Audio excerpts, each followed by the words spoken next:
नमस्कार, मैं Neelam Rajpurohit, lecturer costume design and dress making, government women polytechnic college Bikaner. आज हम फर्स्ट ईयर के subject surface ornamentation code 1 to 6 इसके अंतर्गत हम एम्ब्रॉयडरी के डिफरेंट टूल्स एंड इक्विपमेंट्स के बारे में पढ़ेंगे। एम्ब्रॉयडरी जो है वो किसी भी फैब्रिक को निडल से और थ्रेड की सहायता से डेकोरेट करने की कला है, यानी कि उसकी सरफेस का ऑर्नामेंटेशन करना, अलंकृत करना।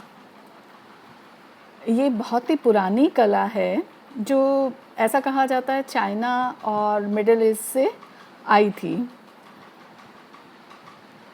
एम्ब्रॉयडरी एक ऐसी कला है जो कि कोई भी सीख कर और इसको, ये बजट फ्रेंडली भी है, तो इसको अपना सकता है और किसी भी सरफेस को अलंकृत कर सकता है।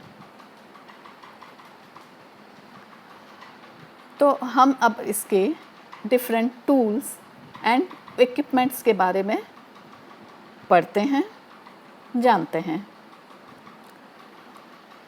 सबसे पहले ज़रूरी है एम्ब्रॉयडरी के लिए फैब्रिक। कोई भी फैब्रिक एम्ब्रॉयडरी में काम आ सकता है। कॉटन, मसलिन, ये जो फैब्रिक हैं ये एक बिगनर के लिए बहुत अच्छे हैं। इस पे आसानी से कार्य किया जा सकता है। यूँ तो किसी भी प्रकार के फैब्रिक को एम्ब्रॉयडरी करके सजाया जा सकता है, लेकिन कॉटन हैंडल करने में सही रहता है, इसलिए बिगनर्स के लिए कोई भी तरह का कॉटन एक अच्छी चॉइस रहेगी। फिर आते हैं निडल्स, जिनकी सहायता से हम किसी भी सरफेस को एम्ब्रॉयडर करते हैं। निडल्स जो कि एम्ब्रॉयडरी में काम आती है 11, 12 और 14 नंबर, और भी बहुत तरह की निडल्स एम्ब्रॉयडरी के लिए यूज़ की जाती है, जिनके बारे में हम विस्तार से नेक्स्ट लेक्चर में पढ़ेंगे। निडल्स जो है वो पतली बारीक निडल्स लाइटर वेट फैब्रिक के लिए, और लार्जर निडल्स जो है वो हैवियर वेट फैब्रिक के लिए काम में ली जाती है। फिर है एम्ब्रॉयडरी फ्लॉस या थ्रेड। एम्ब्रॉयडरी फ्लॉस जो है वो बहुत सारे प्रकार के बाज़ार में उपलब्ध है, लेकिन हम कॉटन के 6 स्ट्रैंड्स थ्रेड जो है उनका यूज़ करते हैं। हमें ये ख़रीदते वक्त इस बात का ध्यान रखना चाहिए कि वो एक अच्छे ब्रांड के हो, जिससे कि उनका कलर ना छूटे और हम उनसे अच्छे से काम कर सकें। कॉटन के थ्रेड ज़्यादा सही रहते हैं। फिर वही बात है कि बिगनर्स के लिए इन थ्रेड से काम करना आसान रहता है। फिर आता है एम्ब्रॉयडरी हुक या फ्रेम। फ्रेम जो है फैब्रिक को टाइट रखता है, जिससे हम जब एम्ब्रॉयडरी कर रहे हैं तो फैब्रिक लूज़ ना रहे और हम आसानी से उस पर सफाई से काम कर सकें। यदि हम लूज़ फैब्रिक पे काम करेंगे तो उसमें वो सफाई नहीं आएगी, कहीं पे फैब्रिक इकट्ठा हो जाएगा और एम्ब्रॉयडरी सही तरीके से नहीं हो पाएगी। तो ये फ्रेम जो है बहुत तरह के मिलते हैं, अलग अलग साइज़ेस में मिलते हैं। आप चित्र में जो देख रहे हैं ये फ्रेम आपके लिए सही रहेगा। इसमें 2 रिंग्स होती है, जिनके बीच में कपड़े को फंसाकर एक पेच होता है, जिससे कस दिया जाता है और हम उस पर काम कर सकते हैं। फिर आता है टेबल स्टैंड।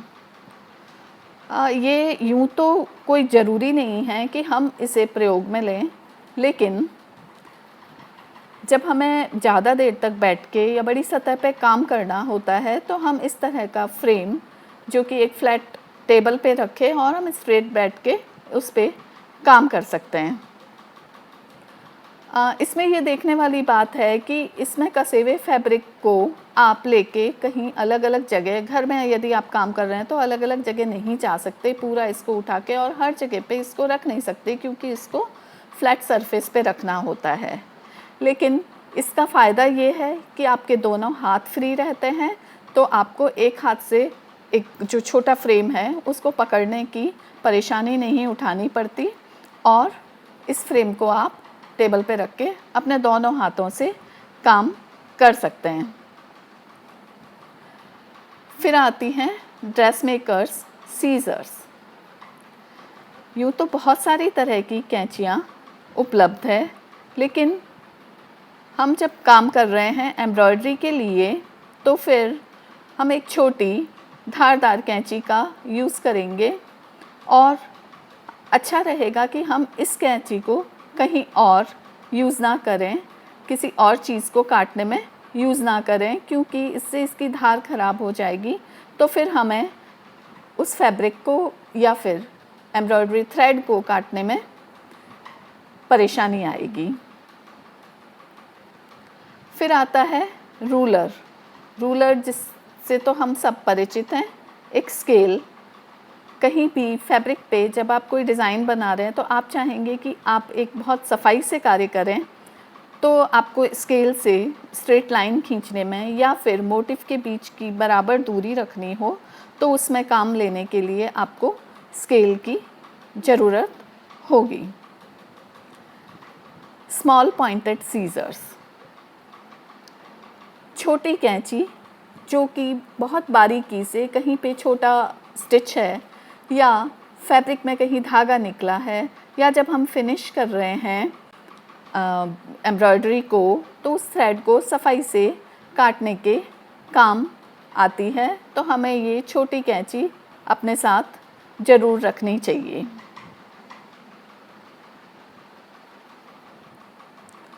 फिर आता है निडल थ्रेडर। निडल थ्रेडर यानी कि सुई में जो धागा डालने के काम आता है।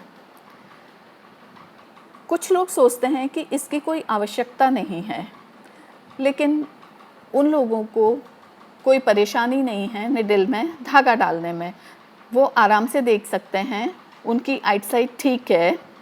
लेकिन जिनको थोड़ी बहुत आईसाइट वाली प्रॉब्लम है वे लोग इससे आसानी से किसी भी निडल में थ्रेड डाल सकते हैं। हो सकता है जब आप एम्ब्रॉयडरी कर रहे हैं तो आपको अलग अलग कलर की वजह से या फिर एम्ब्रॉयडरी के अलग प्रकार की वजह से अलग अलग निडल्स की आवश्यकता हो, तो बार बार धागा डालने में जो परेशानी है उससे बचने के लिए हम इस निडल थ्रेडर से आसानी से निडल में धागा डाल सकते हैं। नेक्स्ट है थिम्बल। थिम्बल यानी अंगुस्ताना, यानी कि अंगुली में पहना जाने वाला उपकरण। इसको पहनकर हम आसानी से एक निडल को प्रेस कर सकते हैं, क्योंकि बार बार हम जब एम्ब्रॉयडरी कर रहे हैं बार बार को हमें छोटी छोटी स्टिच या फिर बहुत बड़ी जगह पे हमें एम्ब्रॉयडरी करनी है, तो निडल को बार बार प्रेस करने से हो सकता है कि हमारी उंगली में चुभन होने लगे या दर्द होने लगे और निशान पड़ जाए। तो उससे बचने के लिए हम थिम्बल का प्रयोग कर सकते हैं। ये मेटल, प्लास्टिक और अलग अलग तरह के उपलब्ध हैं। इसके ऊपर छोटे छोटे आप देख सकते हैं छेद होते हैं, जिनको इसलिए बनाया जाता है कि आप इस निडल को पहनकर बहुत देर तक यदि काम कर रहे हैं तो आपको पसीना ना आए और एयर इसमें से पास होती रहे। तो इसकी सहायता से आप निडल को अच्छे से फैब्रिक में प्रेस कर सकते हैं। फिर आता है टेप मेज़र, यानी जिसको हम मेज़रमेंट टेप के नाम से भी जानते हैं या इंची टेप के नाम से भी जानते हैं। यूँ तो हम ये काम जैसा कि हमने देखा स्केल से भी कर सकते हैं, लेकिन मेज़रमेंट टेप जो है इसके द्वारा हम इसमें क्योंकि नंबर्स क्लियर दिखाई देते हैं, inches and centimetres both are visible, तो हम इससे आसानी से अपने एम्ब्रॉयडरी किए जाने वाले फैब्रिक पे निशान लगा सकते हैं। फिर आती हैं पिंकिंग शीयर्स।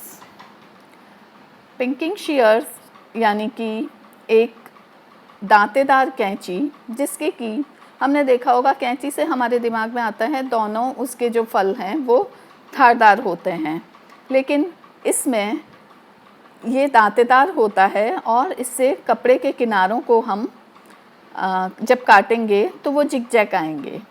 हो सकता है आप जो सैंपल बना रहे हैं, जो आर्टिकल बना रहे हैं, उसमें जो फैब्रिक यूज़ कर रहे हैं वो फ्रे होता हो उसको फ्रे, आप जब तक काम कर रहे हैं उसको फ्रे होने से बचाने के लिए आप इस कैंची से उसके किनारों को काट सकते हैं, जिससे कि काम करते हुए उसमें से एक भी धागा ना निकले और हमारा एम्ब्रॉयडरी का जो पीस है वो ख़राब ना हो और आपके उस पीस की ब्यूटी यूं की यूं बनी रहे। फिर आते हैं थ्रेड निपर्स। थ्रेड निपर्स यानी कि एक बहुत छोटा सा उपकरण ये है जो कि बहुत ही धारदार होता है और ये इतना छोटा होता है कि कहीं भी आप इसको रखें तो इधर उधर हो सकता है, तो आप इसको एक धागे से बांधकर अपने जब काम कर रहे हैं तो गले में भी डाल सकते हैं, जिससे कहीं पे आपको जब स्टिच को किसी को हटाना है या धागे को काटना है या काफ़ी स्टिचेस को आपको रिमूव करना है तो आप इस छोटे से उपकरण से आसानी से सावधानी से उस स्टिच को हटा सकें और आपको कोई प्रॉब्लम नहीं आए, क्योंकि इसकी ब्लेड शार्प होती है तो आप बहुत सावधानी से इसे यूज़ करें। फिर आता है पिन कुशन। पिन कुशन यानी कि एक छोटे छोटे कुशन्स होते हैं जिनके अंदर आप डिफरेंट निडल्स, ऑल पिन्स आदि डाल सकते हैं, क्योंकि आप जब काम कर रहे हैं तो आपको हो सकता है काफ़ी अलग अलग निडल्स का यूज़ करना पड़े और आपने उनमें थ्रेडिंग कर रखी हो जो कि आपको काम में लेने हैं थ्रेड एम्ब्रॉयडरी में, तो आप उन निडल्स को ऐसे ही अगर आपने रखा तो उनको ढूंढना आपके लिए परेशानी हो जाएगी। तो यदि आपने इन पिन कुशन को, हालांकि ये बहुत छोटी चीज़ है लेकिन बहुत काम की चीज़ है, आप निडल्स को इसमें डाल के रख सकते हैं। कुछ कुशन्स होते हैं जो कि बहुत लाइट वेट होते हैं, अगर आपने इनमें रखा तो ये आसानी से इधर उधर खिसक सकते हैं और आप ये एक आपका काम फैला सकते हैं, निडल्स किसी को चुभ सकती है या फिर जब आपको ज़रूरत है तो ये आपको मिले भी ना। तो आप अपने काम के अनुसार थोड़ा सा हैवी वेट कुशन यूज़ कर सकते हैं। पॉलिस्टर फिलिंग भी होती है, कॉटन फिलिंग भी होती है, वूल फिलिंग भी इसमें होती है और कुछ कंपनीज जो है सैंड भी इसमें भर के कुशन्स बनाते हैं जो कि थोड़ा भारी होते हैं। तो आप अपने काम को फैलाएं ना, आपका काम फैले ना, तो आप इन कुशन्स का यूज़ कर सकते हैं। फिर आता है सीम रिपर।